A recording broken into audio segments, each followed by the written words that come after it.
The youth constitute about 77% of Uganda's population, with the majority aged below 30. More than 7 million people are between 15 to 24 years. A study conducted by UNICEF between September and December 2015 shows that young people have suffered various forms of violence. A total of 5,804 respondents aged 13 to 24 years were asked if they had experienced any form of violence. 88.2% were female and 82.3% male. In terms of why we had more females than males, it was more of a design issue, but also the fact that the design was also informed by anecdotal information that also showed that we had more females being abused or facing violence as compared to males. And that is why there was more of the female samples compared to the male. Violence means any form of physical, emotional or mental injury or abuse, neglect, mistreatment and exploitation. This also includes sexual abuse, intentional use of force or power, threatened or actual, against an individual, which may result in or has a likelihood of resulting in injury, death, psychological harm, maldevelopment or deprivation. In 2006, the UN Secretary General called for global action on tackling the epidemic of violence against children by collecting robust and generalizable data to inform policies and programming. Uganda was not listed as one of the countries that has fulfilled this call by the UN. It took us long because we wanted to be thorough, and this having been the first of its kind in Uganda, but also trying to learn from other countries that had carried out similar study. There are certain things we wanted to fill so that we have the figure, the data on which we can rely. In this report, data was collected from 3 special focus areas used as case studies to represent the entire country.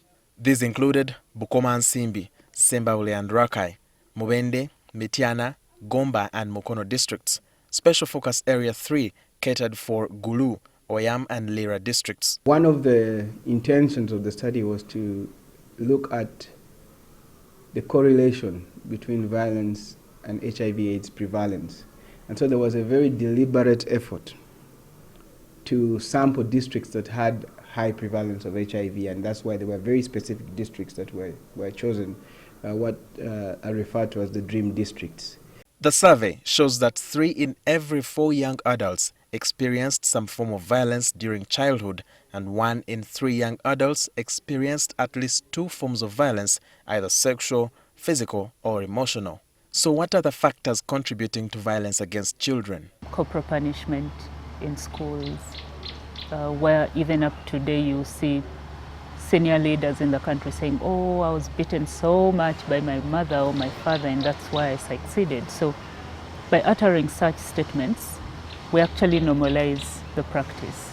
And some of those are the drivers. We don't see anything wrong with it. We just continue to do it. Issues to do with poverty, where girls are lured into sex just because they need to afford things such as menstrual pads. Caregivers and parents still look at girl children as a source of wealth.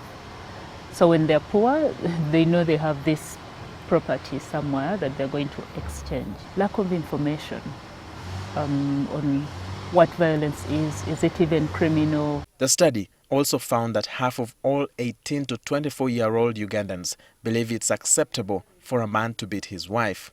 And 6 in 10 among the 18 to 24-year-olds believe a wife should tolerate violence in order to keep the family together. All these acts of violence, whether physical, sexual or emotional, were found to have been committed by people close to children, including family members, friends, neighbors and intimate partners. But how do the authorities respond to these cases? The contact people for when violence has happened are the police, probation and social welfare officers and medical practitioners automatically. So that's where the gap is, right? Because the law is clear. So the gap is in what happens after it's been reported. The report recommends widespread change in the attitudes and behaviors of a number of stakeholders across the country to significantly reduce and ultimately end all forms of violence against children in Uganda. A shift is required from widespread social acceptance of violence against children to social rejection and zero tolerance to all forms of violence against children.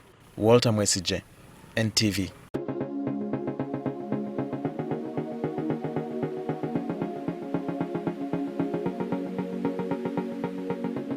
Brought to you by the Ministry of Gender, Labour and Social Development with support from UNICEF.